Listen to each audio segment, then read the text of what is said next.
para compor a mesa de trabalhos na ordem que vai ser citada, o excelentíssimo senhor Coronel Jorge da Silva, coordenador de Segurança, Justiça, Defesa Civil e Cidadania do Governo do Estado do Rio de Janeiro.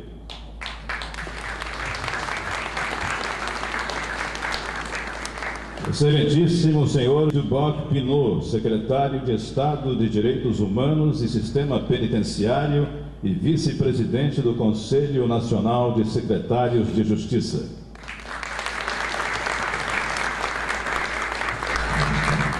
Vamos ouvir, neste momento, o hino nacional brasileiro, executado pela Banda de Música da Polícia Militar do Estado do Rio de Janeiro, sob a regência do maestro subtenente Barros Filho.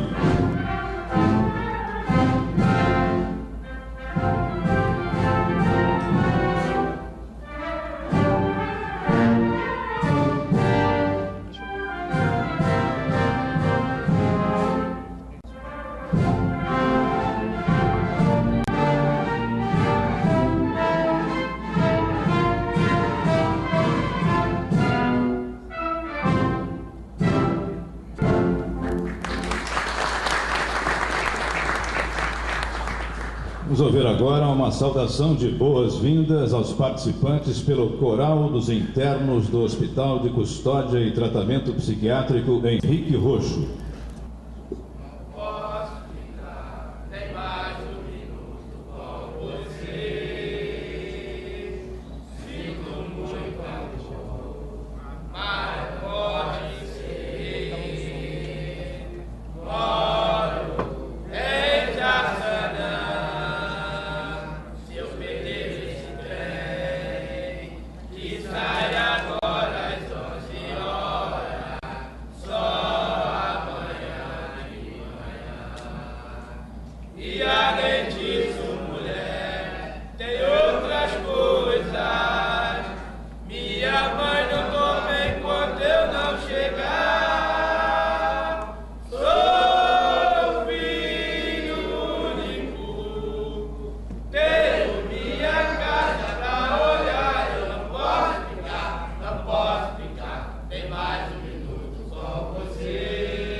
Senhor José Adalberto Targino de Araújo, secretário da Cidadania e Justiça do Estado da Paraíba, está subindo à mesa dos trabalhos para tomar o seu lugar.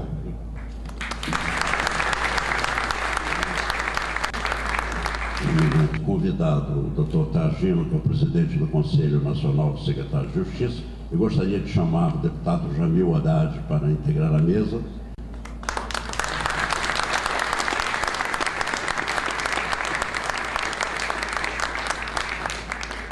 E o defensor público-geral, doutor Marcelo Bustamante.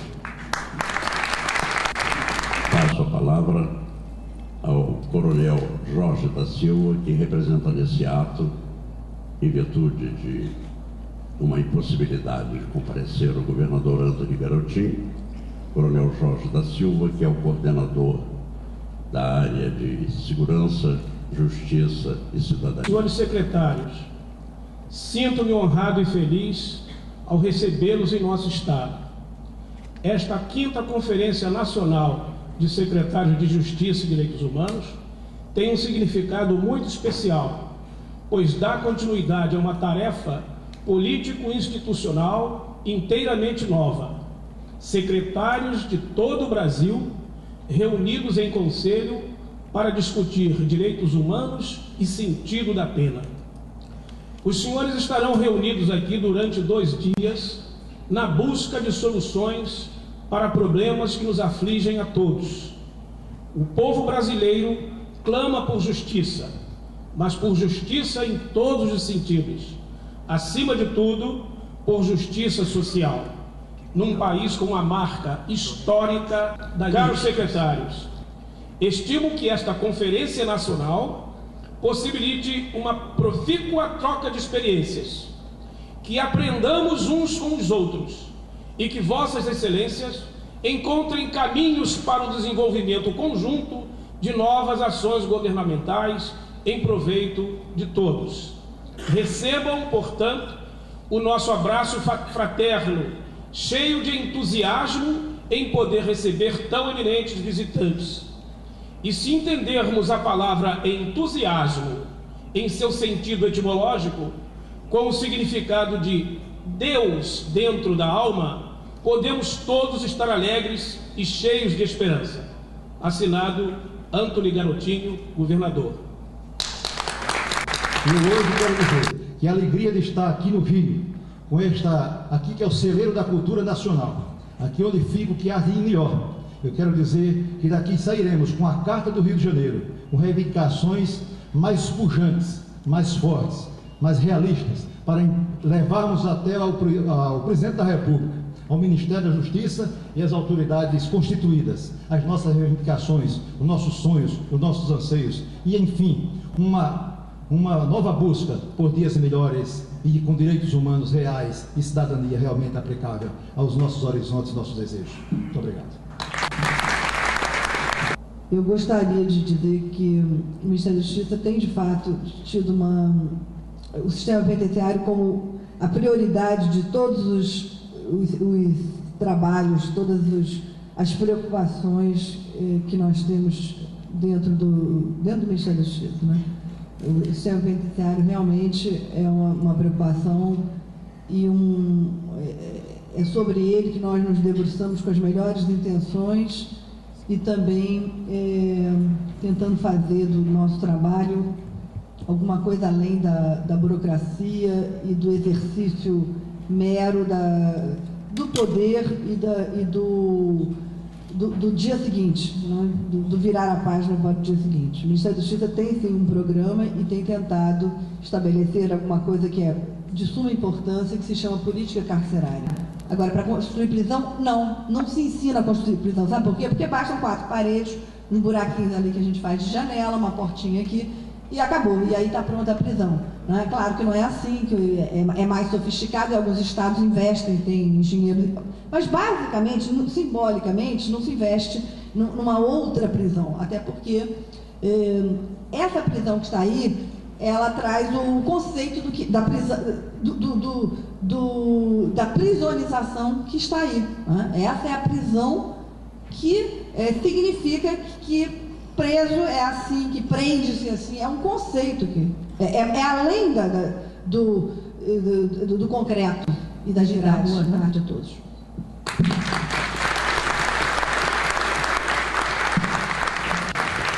Quero atribuir, doutor Pinot, a honra que me é conferida de coordenar essa mesa ao fato de estar hoje dirigindo o maior sistema prisional do país. Devo ser considerado o maior sofredor de todos os sofredores aqui presentes. Mas vejo realmente com muita preocupação a situação de São Paulo e ouso até dizer que São Paulo hoje é o que os outros estados certamente serão amanhã. Talvez nós tenhamos que tomar algumas medidas muito sérias e distribuirmos um pouco aquilo que nós aprendemos ao longo desses anos, a fim de que os outros estados não passem por aquilo que nós estamos passando. Nós só dispunhamos de uma penitenciária de regime fechado, que era a Dr. João Chaves, e 30 anos depois, essa penitenciária já era conhecida em todo o Rio Grande do Norte. Essa única penitenciária já era conhecida em todo o Rio Grande do Norte, não como a penitenciária Dr. João Chaves, que foi um ilustre jurista do Rio Grande do Norte, mas era conhecida como Caldeirão do Diabo. Então nós partimos para a construção de 2 presídios de regime fechado, desde logo eliminando o principal problema do sistema penitenciário na nossa ótica, que é o problema da superlotação, que é o fato gerador das violências, rebeliões, motins, assassinatos, enfim. E construímos mais um outro presídio, um terceiro presídio, completamos o sistema penitenciário do Rio Grande do Norte, construindo o regime semiaberto e construindo a Casa Albergue. Construímos o Hospital de Custódia, e não foram só as obras físicas. Graças a Deus e graças a muito trabalho, nós também conseguimos obras de cunho social e humanitário. As obras de cunho humanitário e social, como a presença de profissionais, como manda a lei de execução penal, e projetos que sempre procurem fazer com que o preso ele não fique lá aquele hóspede ocioso que a sociedade banca, que a sociedade financia e que a sociedade deplora, né? Mas que ele lá no interior aprenda uma profissão e que ele, quando saia dali, ele vá disputar o mercado de trabalho, né, sabendo uma profissão e tenha sido tratado sobretudo com dignidade. Ao preso os rigores da lei, mas ao preso, sem sombra de dúvida, um tratamento de ser humano. Então, essa a breve experiência que eu tenho no Rio Grande do Norte, que me faz um pouco orgulhoso, não um orgulho de vaidade, mas um orgulho bom de, nessa passagem, nessa oportunidade, nesse privilégio de ser secretário de Justiça e Cidadania, ter tido as condições com uma grande equipe dedicada, obstinada, de ter feito, realizado tudo isso e ter dado uma contribuição, mesmo ela não vendo, mesmo e não importa que ela não veja, dando uma contribuição a essa sociedade. O doutor Targino falou aqui que não adianta só teoria, tem que ter praticidade. Eu falo que nada se faz sem fazer. E tudo se começa por um pequeno caminho.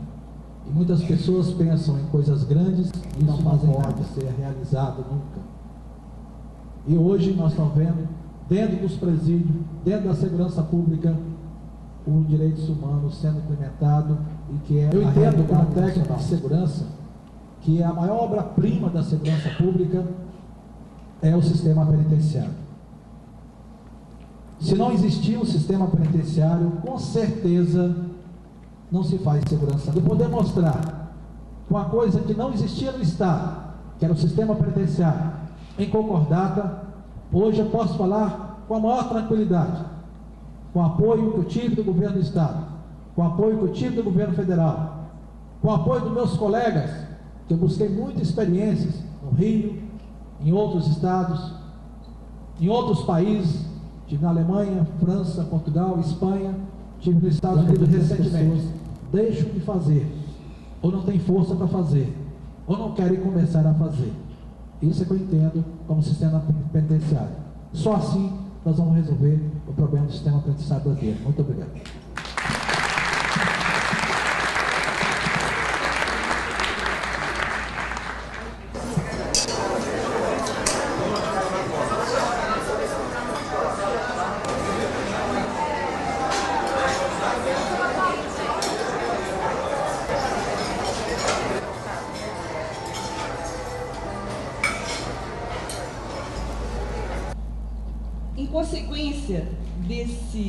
Do surgimento de novas formas de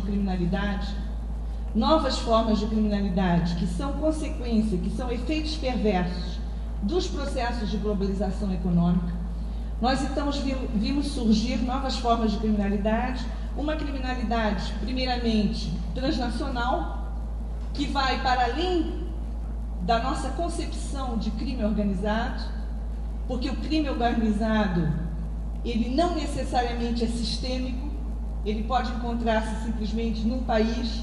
Ora, a criminalidade transnacional tem como característica de ser sistêmica. Ela é uma criminalidade transnacional sistêmica. Em poucas palavras, para explicar isso, quer dizer, um ator implicado nesse tipo de criminalidade, um ator social implicado nesse tipo de criminalidade, ele pode desaparecer hoje e no segundo seguinte ele é substituído por outra pessoa. Foi o caso do Escobar. E toda essa criminalidade sistêmica transnacional é uma criminalidade que está baseada em todos os tipos de tráfico. E evidentemente, tem alguns perigos de derrapagem desses novos tipos de controle, que nós que somos atores desses sistemas, nós temos que estar muito conscientes disso. Um dos perigos maiores que eu tenho observado na Europa é o seguinte: uma das conquistas da modernidade, do Estado de Direito, é a visibilidade do controle. É uma garantia do cidadão.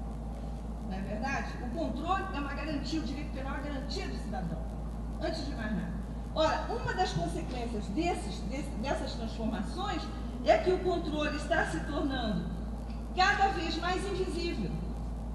Porque se a criminalidade é mais sutil, se ela é mais inteligente, se ela é mais móvel, se ela é capaz, de uma certa maneira, de trabalhar nas zonas escuras, o controle, para poder antecipar esse tipo de novas formas de criminalidade, vai se tornar também mais invisível, mais móvel, mais zonas escuras, e mais inteligente, mais vivo, mais, enfim, mais as formas de controle se fragmentam, se difundem, explodem em todos os sentidos. As práticas tradicionais do controle se tornam obsoletas. As pessoas antes estavam asseguradas, mas essa prática de assegurar as pessoas não existe mais. Essa frase para mim foi trabalho. Na verdade, pena alternativa, segundo o contexto geral, é tudo aquilo que não é pena privativa de liberdade. Eu acho que nós podemos entender assim, porque, na verdade, pena alternativa é um grande gênero, né?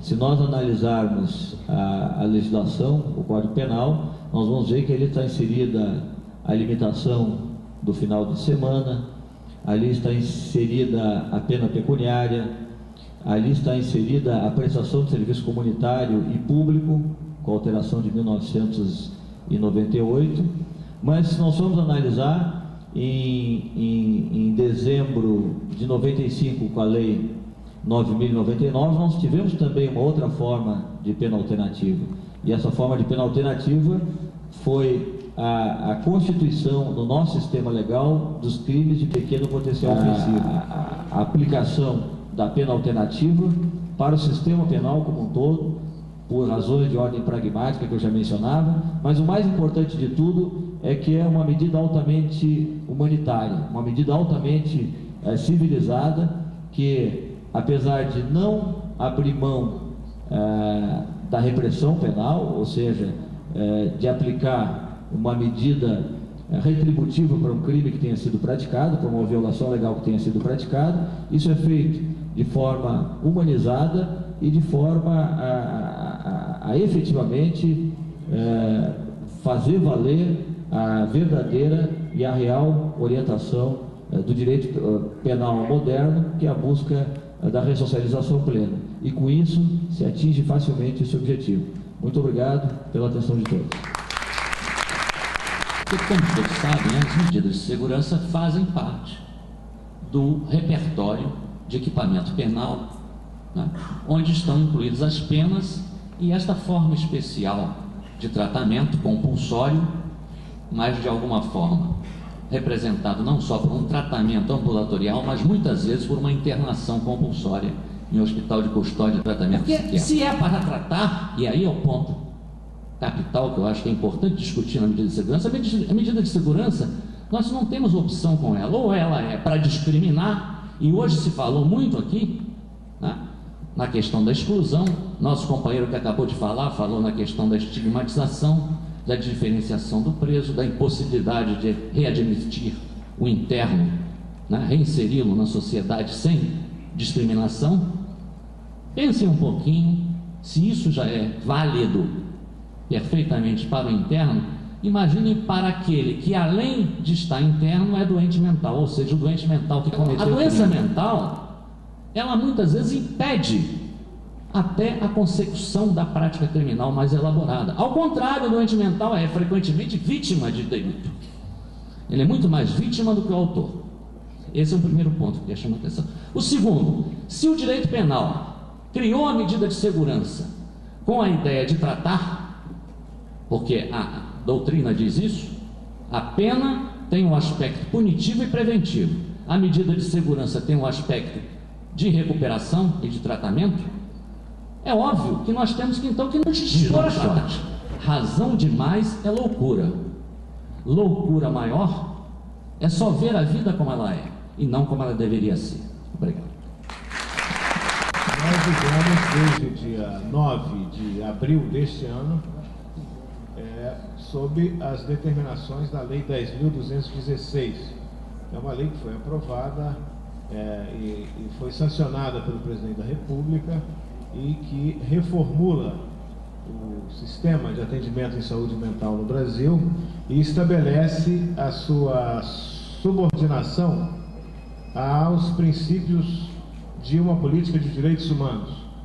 A questão dos direitos humanos, agora por uma determinação dessa nova legislação, que é o texto que resultou do projeto Paulo Delgado, que algumas pessoas aqui já seguramente ouviram falar, que deu entrada no Parlamento em 1989, propondo a extinção progressiva dos manicômios. Ele sofreu transformações e chegou até o texto atual dessa Lei 10.216, que é uma lei que reestrutura a assistência em saúde mental no Brasil, subordinando-a aos princípios e ao norte ético dos direitos do paciente. Para que a gente possa seguir a lei e fazer com que esse tratamento seja submetido ao norte ético dos direitos humanos do paciente. Obrigado.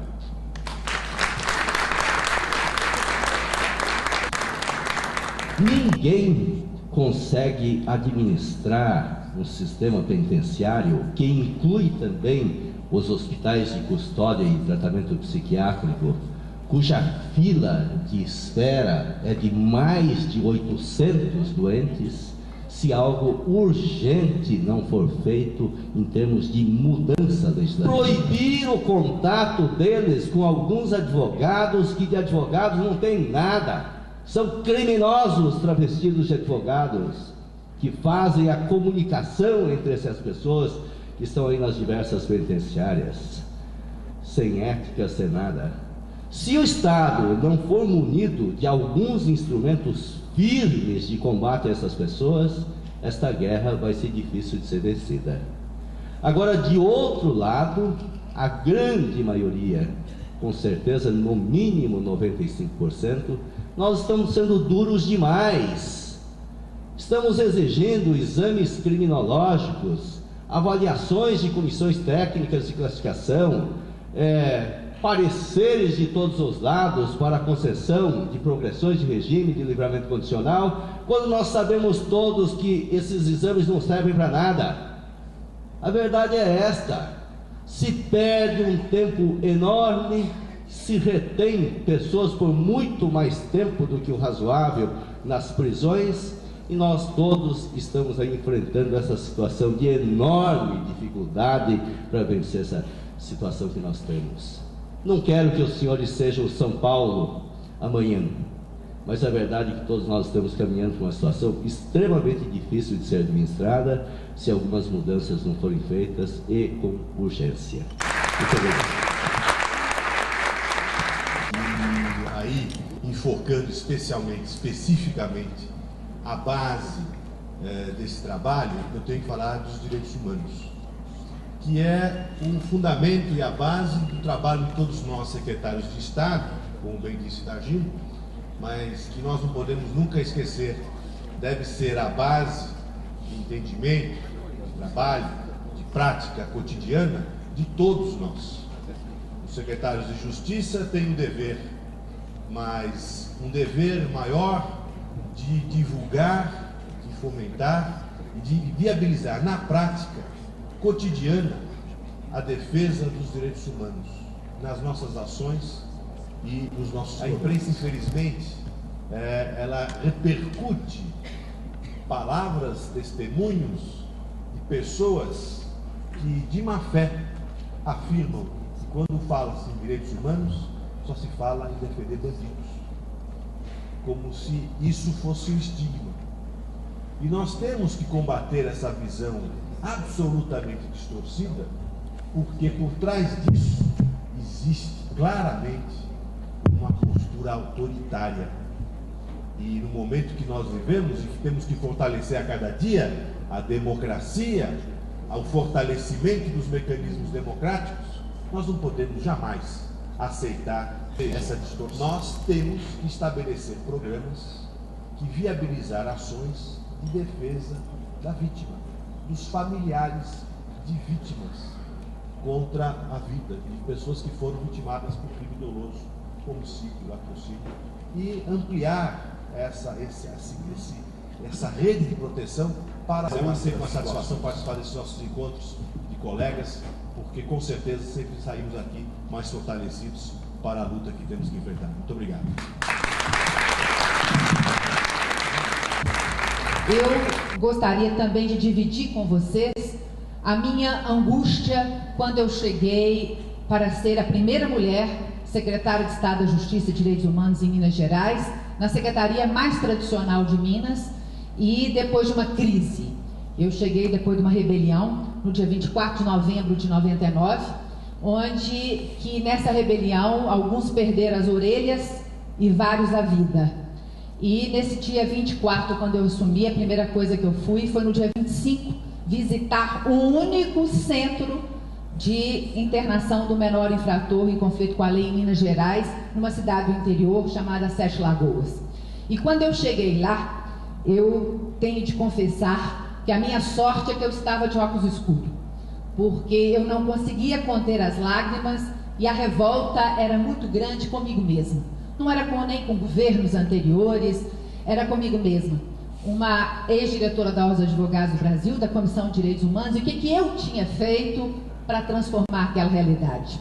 E a sorte que eu estava de óculos escuros, porque a imprensa estava toda lá, e a primeira mulher chorava copiosamente. Nós tínhamos um menino de Nanuque, que foi o que cortou a orelha do outro, a 900 quilômetros de casa, que tinha sido enviado para lá porque tinha furtado uma bicicleta.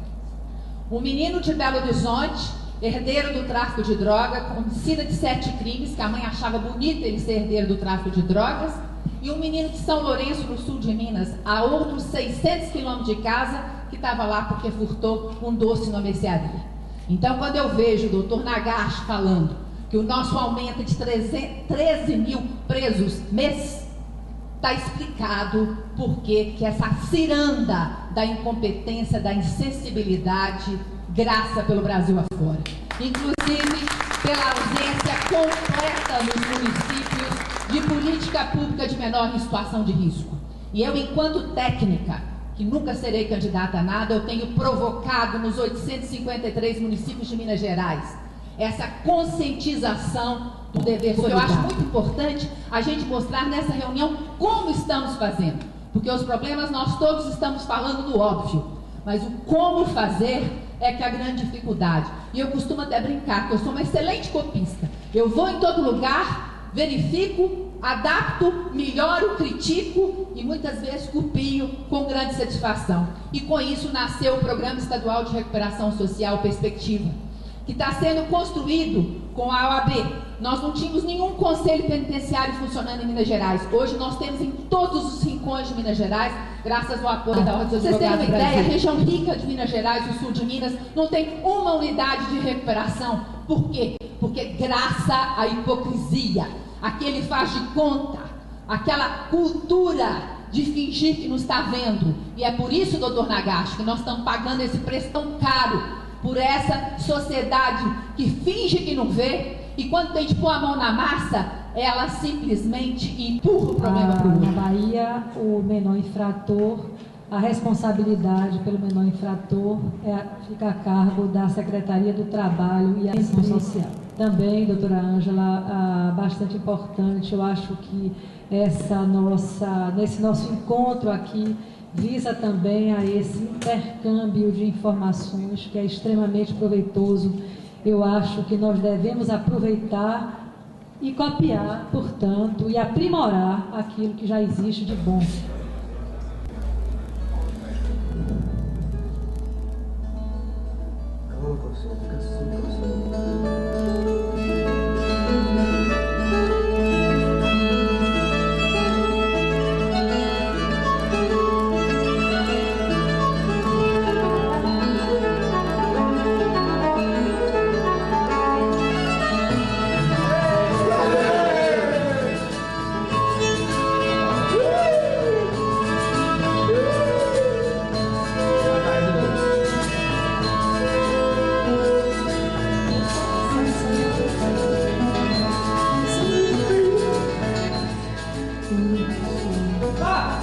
Rifa, polícia, ladrão, polícia, ladrão. Ué, mas eu, polícia, mano? Pô, só brincadeira, cara. Ah, polícia, mano? Eu sou polícia. Só brincadeira, cara. Senhora, primeiro me diz, qual é o seu nome? Pina. Seu nome todo completo, minha senhora? Albertina de Lúcia, senhora. Mas todo mundo lá no morro me chama de Pina, então pode me chamar de Pina. Dona Albertina, a senhora quer um copo d'água? Eu sei que a senhora está nervosa. Não, obrigada. Quando a senhora quer, eu vou ali no boteco tomar um negócio.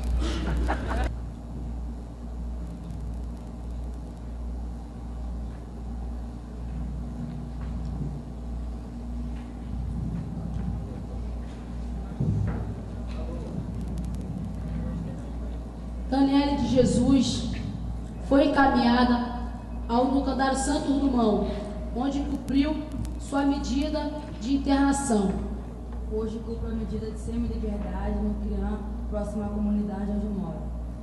E frequenta uma da escola municipal, sendo considerada uma das alunas mais brilhantes da turma. Jennifer Cristina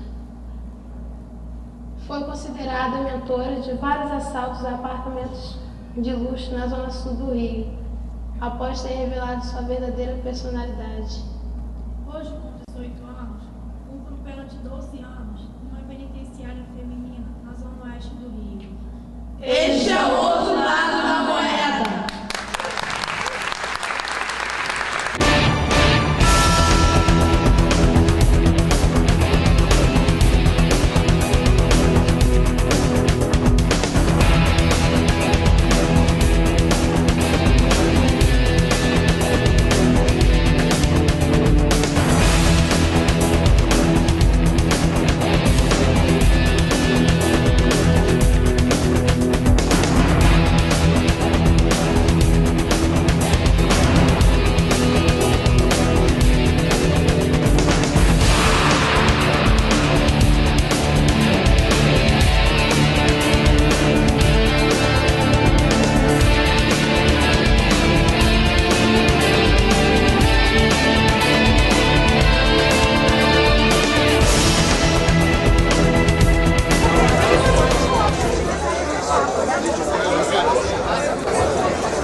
Não precisa ficar fazendo coisa, não.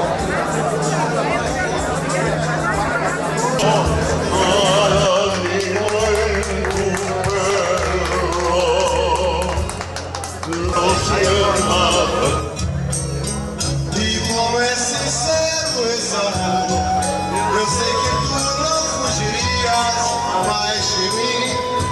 Vem.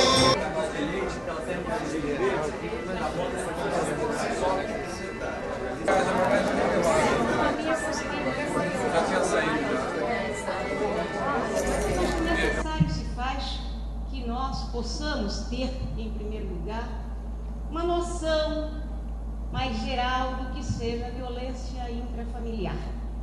Como a própria nomenclatura já diz, intra é um prefixo latino que quer dizer entre, por dentro. Né? Então é a violência intrafamiliar, é a violência que acontece dentro da família. E as vítimas potenciais dessa violência, geralmente é a parte mais frágil fisicamente, como as mulheres, como as crianças e os adolescentes e também os idosos. E geralmente essa violência acontece dentro das residências, dentro das casas, no lar. Completa 100 anos da sua revolução. É o único estado que fez uma revolução para ser anexado ao Brasil. E nesse resgate da nossa história, eu tenho meditado sobre a beleza, a mensagem positiva que o nosso hino passa.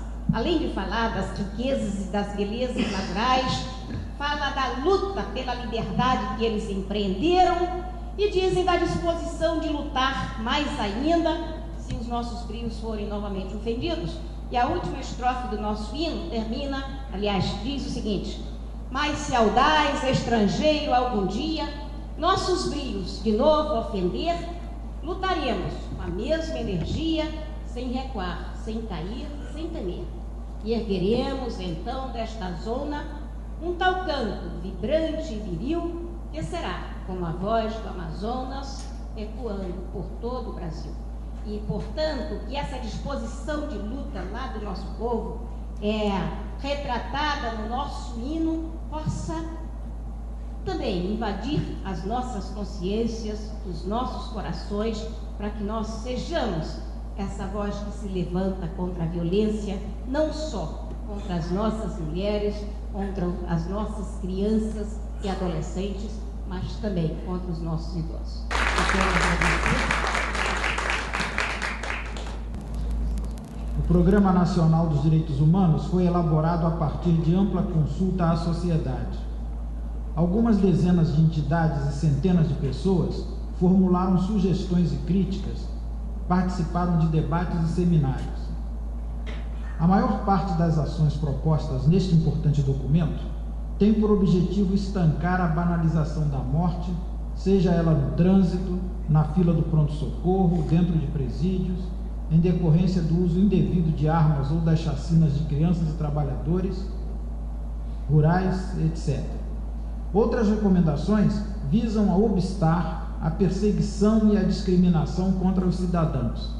Por fim, o programa sugere medidas para tornar a justiça mais eficiente, de modo a assegurar mais efetivo acesso da população ao judiciário e o combate à impunidade. Os direitos humanos são justos, mas são criação da moderna civilização ocidental e funcionam perfeitamente no âmbito dessa civilização. Mas para funcionarem no Brasil, é preciso que se parta da realidade civilizatória brasileira, que não é de exclusiva modernidade. Justificar o conceito, para que ele não permaneça um conceito frio e imposto de cima para baixo. Portanto, também que direitos humanos impostos não são direitos humanos, estão pervertidos na sua essência. E, finalmente, que não temos nós, os adeptos, os convictos, os esclarecidos sobre os direitos humanos, o monopólio do conceito. Esse conceito, para funcionar, terá que ser produzido em conjunção dos que estão convencidos dele com aqueles que não estão convencidos deles e que, em nosso caso específico, são os agentes democráticos. Obrigada, professor Joel Malfino, por esse trabalho tão conclusivo. A gente está dando, mostrando as dificuldades da pessoa portadora de deficiência e, ao mesmo tempo, fazendo que esse número grande de autoridades representativas do nosso país possam cada um voltar para o seu estado e ver a problemática e os direitos da pessoa portadora de deficiência de uma forma reunidos, lutando pelo ideal, representar o seu país, e é isso que a gente quer. E um trecho da música feito pelo magnífico Feio, compositor de Sandy Júnior, do Estãozinho Chororó, que fala basicamente assim: lutar, e eu acho que serve de reflexão para todas as pessoas, lutar, correr, querer voar, é um dom e Deus nos fez assim, nos deu coragem para enfrentar qualquer barreira que existir. Vai em frente, irmãos, Não desista jamais. O destino está em suas mãos. A força é a corrente que move a nação. Nós já somos os campeões. Obrigado e até a próxima. Os chamados perigosos representam 5% no conceito do Ministério do coletivo prisional, coletivo aprisionado ou prisional. O restante merece uma avaliação mais atenta, mais apurada. O secretário de Administração do Centro Penitenciário de São Paulo, o Dr. Nagashi Kurokawa, ainda reduz mais ainda esse índice, chega a falar na ordem, se eu tenho o registro bem claro, em torno de 2,5%. Bom, no Rio de Janeiro essa questão, posso afirmar com segurança, cometi um lapso, não saudei os demais companheiros da mesa e principalmente os secretários e os meus colegas da secretaria. E eu estendo a homenagem que recebi tomando assento nessa mesa, a eles também, que certamente qualquer um deles poderia estar nessa posição aqui. Seguindo no tema, eu acho que nós temos convicção hoje de que a Secretaria no Rio de Janeiro enfrenta o mesmo quadro, e agravado por um processo de crescimento constante, de expansão desse sistema penitenciário. Seria uma proposta do Estado no sentido de fazer a remissão de pena também em favor daqueles que não trabalham, partindo da premissa de que se o Estado detém a custódia, ele é a custódia, a tutela, e o Estado deve, essa mesa aqui trata de direitos, né? E nos direitos se inclui o acesso à educação, o acesso ao trabalho. O Estado deve prover a ressocialização do detento, e se o Estado então não o faz,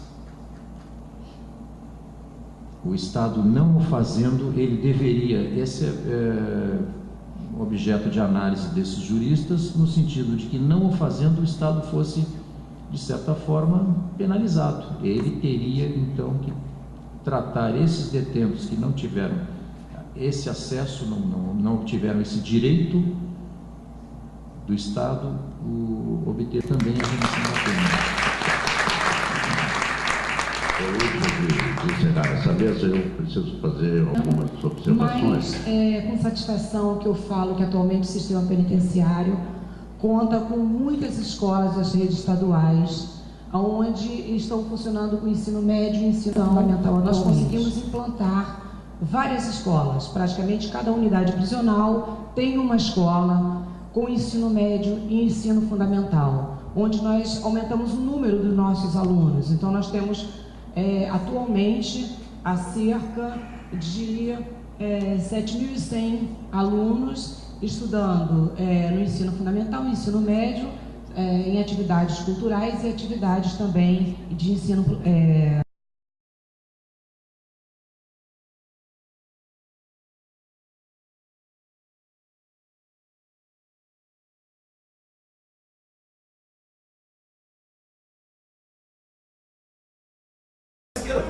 Eu vou apenas fazer um registro sobre essa nossa primeira experiência da nossa secretaria. Eu retardei muito, eu fui considerado pelo Conselho diretamente quem demorou muito para efetivar o convite. Ficamos no processo, mas não era dificuldade, não, era um certo receio de não obter um êxito à altura das expectativas que são postas sempre no Rio de Janeiro. O Rio de Janeiro leva essa cruz de fazer tudo bem, com muito carinho, com muita alegria, né? Não são as outras. Eu tinha muita alegria de educação, de saúde. Por quê? Porque direitos humanos é algo novo, né? É algo que ainda não entrou no imaginário popular, e ninguém imagina a importância dos direitos humanos. Como eu já participei de muitos eventos, eu acredito que esse tenha sido um acontecimento de produção de conhecimento sobre a nossa realidade. Em parte porque o Conselho Nacional, que é uma grande ideia que se concretiza e cada vez mais adquire consistência e peso nacional, e peso, vai ter peso na América Latina, pelo seu campo de reflexão, de preocupação e de atuação, acontece que o Conselho também, com essas suas experiências, ele amadureceu muito. Eu acredito que nós podemos dizer, sem exagero, com os apoios evidentemente naturais que nós temos dos nossos governos, né, uns mais, outros menos, mas com uma demonstração de acatamento do Ministério da Justiça, é um conselho que eu acho que nós podemos nos considerar uma grande... Senhoras e senhores, eu me encontro tão pequenininho diante de vocês, ou dos senhores e das senhoras, que eu não tenho nem palavras, mas vou fazer de triplo coração para que ela saia de dentro de mim. Eu sou uma pessoa que nasci na roça, me criei por lá, sofri muito na vida. Eu conheço o peso do machado, da enxada, da foice, aonde eu cultivava a terra para sobreviver os seus frutos e trazer também às vossas mesas. E um dia, o destino fez com que eu cometesse delito no estado da Bahia, onde eu me envolvi com furto de veículos, e fui preso e condenado a 9 anos e 3 meses de reclusão. O que acontece? Por esse bom trabalho, por esse grupo de pessoas organizadas, civilizadas que tem na nossa sociedade, que se importa pelo seu ser humano, levaram o projeto para o presídio. E uma dessas unidades foi a Universidade Estadual daqui do Rio de Janeiro. Criaram o projeto para a Lei Nacional de Incentivo à Leitura. Fez com que eu escrevesse esse livro, com o apoio também da Universidade da Bahia. Esse livro, Ventaneiro, uma história sem fim, relata a vida do homem no campo. Eu quis escrever e mostrar para a sociedade que eu era um homem sofrido e que trabalhei muito, alejei as minhas mãos e pisei nos espinhos e desci o suor no rosto para viver honestamente e dignamente no meio da sociedade. Não foi possível. Eu cometi um delito, fui preso, e lá eu superei na minha volta por cima, escrevi assim, eu não quero mais tomar o tempo dos senhores, eu já dei meu recado, sou uma pessoa que necessita do apoio de cada um de vocês. Você está vendo aqui minha expressão, eu sou uma pessoa que eu não tenho cultura, minha cultura foi escrever esse livro porque caiu do céu. Então Deus e a Escrita mudou a minha vida e a sociedade que tem o desejo no coração de fazer algo com o seu próximo. Como eu estou vendo aqui, tantas coisas bonitas estão acontecendo aqui. Então eu parabenizo a vocês por esse empenho que está fazendo para poder ajudar o sistema penitenciário, né? Mas não esqueça que o indivíduo, quando sai de lá, ele continua dependendo da sociedade aqui fora. Porque se a sociedade endurecer o coração, ele vai continuar sofrendo. E lá no presídio, muitos retornaram para lá porque as portas estavam fechadas aqui fora. 45% da população do Rio de Janeiro, doutor Pinot. Parabéns, doutor Pinot. Nós que fazemos o estado da Paraíba, não o estado pequenino da Paraíba, nós que fazemos parte de um conselho, um colegiado de homens do nível do doutor João Costa, o desembargador, do doutor Nagashi Furukawa e de todos esses outros, essa pleia de jovens de espírito e, acima de tudo, que tem a coragem de pegar uma missão, de enfrentar uma situação complexa de dirigente do sistema penitenciário pátrio. E aqui estão eles todos, e comigo eu tenho certeza que ratificam as minhas palavras. As palavras de estímulo, uma palavra de seriedade, uma palavra de apoio, uma palavra de parabéns, de congratulações ao doutor João do Boque Pinot. Hoje não tem mais fugas, raras fugas, rebeliões nenhuma. Enquanto isso, o mundo está agitado. Todos os países da América Latina, Colômbia nem se fala, Uruguai, Paraguai, Argentina. A Argentina criaram até uma polícia penitenciária especializada só no sistema penitenciário, tenentes, capitães, coronéis especializados só em sistema penitenciário. A situação é gravíssima no mundo inteiro. E hoje nós queremos registrar que este colegiado se reuniu, senhores. Todos nos reunimos há poucos minutos e lá fizemos a Carta do Rio de Janeiro. E esta Carta do Rio de Janeiro consta muitas buscas, reivindicações, aspirações, desejos nossos, que é o desejo da nação brasileira. Porque não se enganem, um dos maiores problemas nacionais é o sistema penitenciário. A queda da Bastilha na França foi razão da Revolução Francesa. Nós temos uma Bastilha não, nós temos inúmeras Bastilhas no Brasil. E essas Bastilhas não são uma ameaça à população, mas uma ameaça ao poder constituído.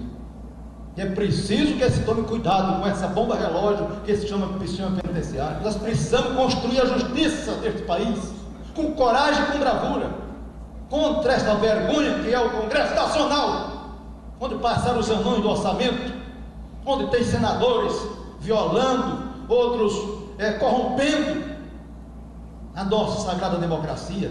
Secretário de Justiça não é só pastorador de presos, senhores e senhoras. Secretário de Justiça é quem faz o pensamento de todos os demais secretários, porque temos que falar e levantar a bandeira da moralidade pública, e aquelas 3 palavras imortais da Revolução Francesa, que o grande arquiteto nos ilumine e que possamos tornar realidade liberdade, fraternidade e igualdade. Essas 3 palavras que se imortalizam no coração das pessoas do bem, e que é aquilo que dizia o grande pensador Capistrano de Abreu: o Brasil precisa de uma só lei. Naquela época ele já dizia isso, uma lei só. Artigo 1º, que todos os brasileiros tenham vergonha na cara. Artigo 2º, revogue-se as disposições em contrário. Basta isso. Eu gostaria de ler para os senhores a carta do Rio de Janeiro, melhor dizendo, prestigiando o nosso anfitrião, que ele sim, hoje conosco sai na mesma luta de sempre, Pinot.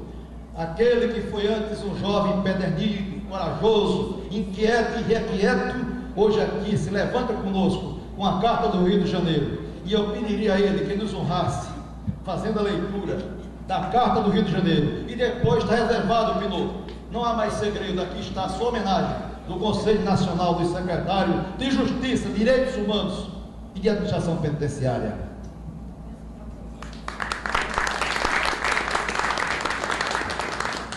República Federativa do Brasil, Conselho Nacional de Secretários de Estado de Justiça, Direitos Humanos e Administração Penitenciária. 5ª Conferência Nacional de Secretários de Justiça e Direitos Humanos, na 4ª reunião ordinária do Egrégio Conselho Nacional. Carta do Rio de Janeiro.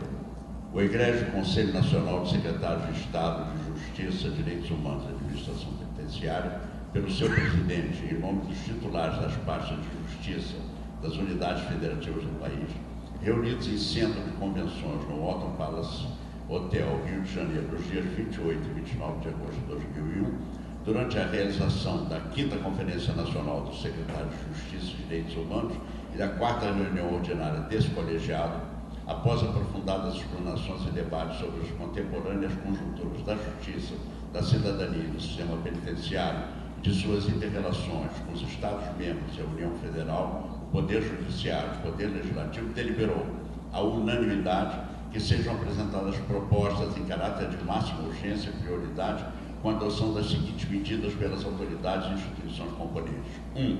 Apoiar a aprovação do projeto de lei que altera a Lei 7.210, de 10 de julho de 1984, que instituiu a Lei de Execução e o Decreto-Lei 3.689, de 3 de outubro de 1941, o Código de Processo Penal, consistente em a. Criação do regime disciplinar diferenciado para presos perigosos. B. Atribuição da competência para transferência de presos perigosos. C. Realização de interrogatórios nos estabelecimentos prisionais. 2. Inclusão no sistema prisional do SUS, Sistema Único de Saúde. 3. Construção de unidades prisionais federais para acolherem presos de maior potencial ofensivo. 4. Liberação integral dos recursos do FUNPEN, Fundo Penitenciário Nacional. 5º, criação do Programa Nacional de Remoção do Preso. 6º, estabelecer a remissão da pena pelo estudo, qualificação profissional e atividades de caráter artístico-culturais. E 7º, ampliar o raio de ação das penas e medidas alternativas.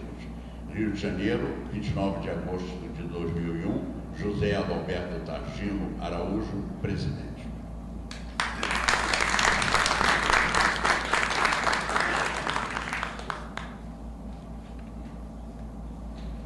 Então nós estamos aqui, somos pessoas livres, nós somos pedreiros livres, trabalhamos por um Brasil diferente, e por isso mesmo, livremente, resolvemos, Dr. Pinot, lhe fazer uma singela homenagem.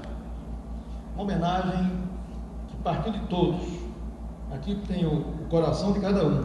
Aqui tem a assinatura de todos. Aqui tem o sentimento de brasilidade verdadeira. Como estímulo ao seu trabalho, como reconhecimento ao seu trabalho, nós, em nome do Conselho Nacional dos Secretários de Justiça, para isso eu pedi aqui a nossa secretária de Minas Gerais, onde lá surgiu a figura mais legendária do Brasil, que foi Tiradentes, que faça a entrega dessa homenagem do Conselho.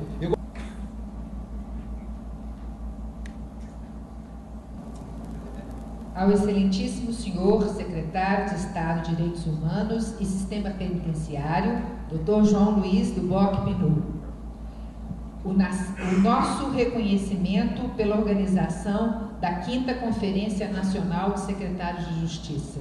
José Adalberto Targino Araújo, presidente do Conselho Nacional de Secretários de Justiça. Rio de Janeiro, 29 de agosto de 2001. Mais do que merecido.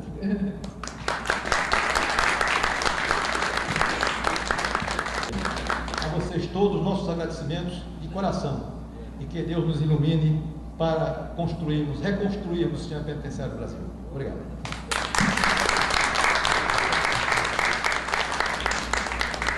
Eu quero ver você se preservar. Eu quero ver camisinha usar. Cuidado com a AIDS, pode pegar. Tem mulher bonita que pode te passar. Cuidado com a AIDS, pode pegar. Tem mulher bonita que pode te passar. Venho cantando este rap de todo o coração. Camisinha no bolso, uma grande preservação. Cuidado com as doenças que se chama HIV, uma doença transmissível que acaba com você, mas se você está com ela, procure um hospital. Não passe para outros que isso não é legal. Aqui no Rio de Janeiro, mais de 1000 contaminados. Pode crer que os hospitais hoje em dia estão lotados. Não critico pessoas que têm HIV. Sou MC Lidiane querendo ajudar você. Eu quero ver você se preservar. Eu quero ver camisinha usar. Cuidado com a AIDS, pode pegar. Tem mulher bonita que pode te passar. Cuidado com a AIDS, pode pegar. Tem mulher bonita que pode te passar. Se tu fores para um baile, vá com seu preservativo. Se tu for pra um pagode, distribui pros seus amigos. A AIDS hoje em dia está em qualquer lugar. Não dá pra ver pela aparência e nem tão pouco adivinhar. Tem homem bonito com corpo saradão, físico arrepiante de tanta musculação. A gata se apaixona e com ele vai viver. Se fosse um pouco esperta, a camisinha iria ter. Camisinha hoje em dia tem pra homem e pra mulher. As farmácias estão abertas, só não compra quem não quer. Eu quero ver você se preservar. Eu quero ver camisinha usar. Cuidado com a AIDS, pode pegar. Tem mulher bonita que pode te passar. Cuidado com a AIDS, pode pegar. Tem mulher bonita que pode te passar. Obrigada.